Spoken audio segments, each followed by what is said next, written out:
ആഖിറത്തെ കുറിച്ച് എനിക്ക് വല്ലാത്ത ബേജാറിലാണോ? എൻ്റെ ആഖിറത്തെ കുറിച്ച് എനിക്ക് വല്ലാത്ത വിഷമമാണോ? എൻ്റെ അടുക്കലേക്ക് വരല്ലേ മോനെ, എൻ്റെ അടുക്കലേക്ക് അടുക്കല്ലേ മോനെ എന്ന് പറഞ്ഞുകൊണ്ട് അതാ മാതാപിതാക്കളോ സ്വന്തം മക്കളെ അകറ്റുന്നൊരു അവസ്ഥയുണ്ട്.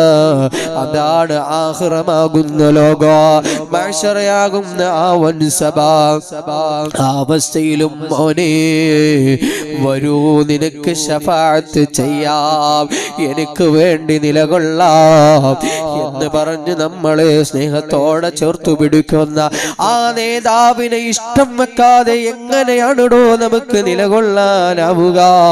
ആ നേതാവിനെ എങ്ങനെയാണോ പരിഗണിക്കാതിരിക്കാനാവുക? എന്റെ ഹൃദയത്തിൽ ലാ യുഅ്മിനു അഹദുക്കും ഹത്താ